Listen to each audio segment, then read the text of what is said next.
آج کی video Pakistani history کی ان خواتین کے نام جو فرسٹ لیڈیز ہوا کرتی تھیں، لیکن پھر اپنے شوہروں کی قید و بند کے بعد انہیں مجبوری کے عالم میں گھر کی چار دیواری سے نکل کر کارزار سیاست میں اترنا پڑا اور انہوں نے اپنے وقت کے ڈکٹیٹر سے ٹکر لی۔ میں ہوں ڈاکٹر عثمان حمید اور آپ دیکھ رہے ہیں میرا آفیشیل یوٹیوب چینل تو لیٹس سٹارٹ۔ ہمارے ملک میں ہیڈ آف سٹیٹس، وزرائے اعظم اور صدور کی بیگماں کو خواتین اول کہا جاتا ہے۔ ہماری سیاسی ہسٹری میں 3 ایسی خواتین اول ہیں جنہوں نے اپنے شوہروں کی اسیری کے دوران عملی سیاست میں قدم رکھا اور انہوں نے اپنے مخالفین کو ٹف ٹائم دیا۔ پہلی ہے بیگم نصرت بھٹو، دوسری بیگم کلثوم نواز اور آج بشرا بی بی مارے کھاتی نظر آ رہی ہیں۔ ان تینوں فرسٹ لیڈیز پر آنے سے پہلے میں مختصراً الفاظ میں آپ کو پاکستان کے ابتدائی دنوں کی کہانی سناتا چلوں۔ چونکہ بانی پاکستان قائد اعظم کی اہلیہ ان کی زندگی میں ہی وفات پا چکی تھی، تو ایسے میں وزیر اعظم لیاقت علی خان کی اہلیہ رانا لیاقت علی خان پاکستان کی پہلی فرسٹ لیڈی تھی۔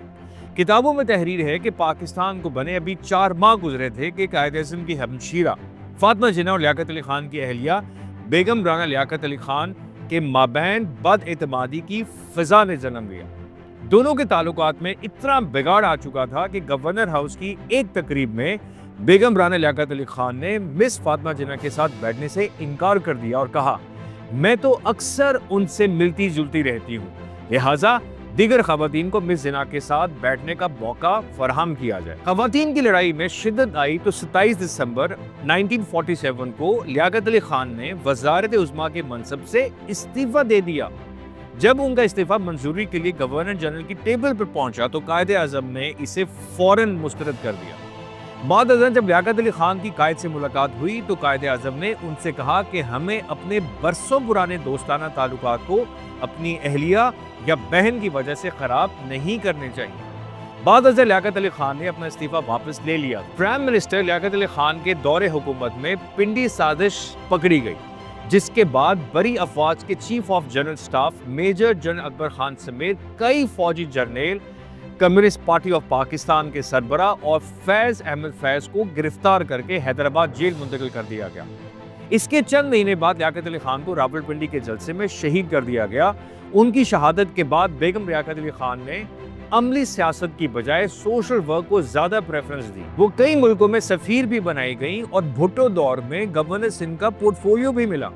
5 جولائی 1977 کے مارشل لاء کے بعد جنرل محمد ضیاء الحق نے بھٹو کو اقتدار سے کک آؤٹ کیا اور خود پاکستان کے مالک بن بیٹھے۔ ایسے میں بھٹو کی دوسری بیگم صاحبہ نصرت اصفہانی کو مزاحمت کی سیاست میں آنا پڑا۔ ضیاء مارشل لاء کے بعد جب پورے ملک میں سناٹا چھا گیا اور لوگوں کی زبانوں پر تالے لگ چکے تھے، اس وقت بیگم نصرت بھٹو نے مزاحمت کی سیاست کر کے دکھائی۔ مارشل لاء کے خلاف علم بغاوت بلند کرنے کی پاداش میں محترمہ نصرت بھٹو کو کئی بار گرفتار کیا گیا۔ کم لوگ جانتے ہیں کہ ایک روز لاہور میں قذافی اسٹیڈیم میں پولیس نے لاٹھی چارج کرتے ہوئے بیگم نصرت بھٹو کا سر پھاڑ دیا تھا اور انہیں 12 ٹانکے بھی لگے، لیکن اس کے باوجود بھی وہ جنرل ضیاء الحق کی ڈکٹیٹرشپ کے خلاف سیاسی جدوجہد کرتی رہی۔ ذوالفقار بھٹو نے جیل میں آخری ملاقات کے دوران بیگم نصرت بھٹو اور بینظیر کو مشورہ دیا تھا کہ وہ پاکستان چھوڑ کر باہر چلی جائیں، لیکن بیگم نصرت بھٹو نے ایسا کرنے سے انکار کر دیا۔ بینظیر بھٹو اپنی کتاب دختر مشرق میں لکھتی ہیں کہ میرے والد کے آخری ایام میں ہم ماں بیٹی سہالہ ریسٹ ہاؤس میں نظر بند تھے۔ جب میرے والد کو پھانسی دی جا رہی تھی تو میں اسی لمحے اچانک سے اٹھ کر بیٹھ گئی۔ کچھ دیر بعد جیلر آیا تو والدہ مجھ سے کہنے لگی، میں عدت میں ہوں اور غیر سے نہیں مل سکتی، تم جا کر اس سے بات کرو۔ بھٹو کی پھانسی کے بعد بیگم نصرت بھٹو جمہوریت کی بحالی کے لیے کوشاں ہوئی اور انہوں نے MRD کی تحریک میں اپنا خون پسینہ ایک کر دیا۔ مادر جمہوریت کہلائی جانے والی نصرت بھٹو نے اپنے مرحوم شوہر کے لاڑکانہ حلقے سے الیکشن بھی جیتا اور وہ 1988 میں اپنی وزیر اعظم بیٹی کی کابینہ کے سینئر منسٹر بنی۔ کم لوگ جانتے ہیں کہ بختیار بھٹو کی پیدائش کے دوران جب بینظیر بھٹو چھٹیوں پر تھی تو بیگم نصرت بھٹو پاکستان کی قائم مقام وزیر اعظم بھی رہی۔ 12 اکتوبر 1999 کی رات army chief general Pervez Musharraf نے جمہوریت پر شب خون مارتے ہوئے میاں نواز شریف کو گرفتار کر لیا۔ میاں نواز شریف کو اٹک قلعے میں پابند سلاسل کیا گیا تو ان کی اہلیہ کلثوم نواز جو ایک ہاؤس وائف تھی وہ مزاحمت کی علامت بن کر سامنے آ گئی۔ بیگم کلثوم نواز لیڈ کرتے ہوئے لاہور کی سڑکوں پر نکلی۔ جون 2000 میں انہیں مسلم لیگ نون کی قائم مقام صدر بنا دیا گیا اور 2 سال تک پارٹی کی صدارت کرتی رہی۔ اپنی سیاسی جدوجہد کے دوران انہیں پرویز مشرف کے آرڈر پر جولائی 2000 میں گھر میں نظر بند کر دیا گیا، لیکن انہوں نے کسی بھی پابندی کو قبول کرنے سے انکار کر دیا اور وہ اپنے کارکنان کے ساتھ لاہور جیل روڈ انڈر پاس پہنچنے میں کامیاب ہو گئے۔ یہاں پولیس نے ان کے ساتھ بدتمیزی کی۔ محترمہ کلثوم نواز کی گاڑی کو کرین کے ذریعے اٹھا کر GOR لایا گیا اور ان سے گرفتاری لی گئی۔ بیگم کلثوم نواز کو مجبوریوں کے باعث کارزار سیاست میں قدم رکھنا پڑا اور جز وقتی سیاست کرتی رہی۔ نواز شریف کی نااہلی کے بعد ان کی خالی کی ہوئی سیٹ پر کلثوم نواز نے الیکشن بھی لڑا، تب وہ لندن کے ہاسپٹل میں زیر علاج تھی۔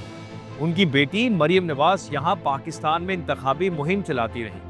کلثوم نواز لندن میں زیر علاج تھیں اور زندگی موت کی کشمکش میں تھیں کہ انہیں بتایا گیا کہ آپ ڈاکٹر یاسمین راشد کو شکست دے کر MNA بن چکی ہیں، لیکن انہیں سانسوں نے اتنی مہلت بھی نہ دی کہ وہ پاکستان آ کر حلف اٹھا سکیں اور وہ لندن میں انتقال کر گئیں۔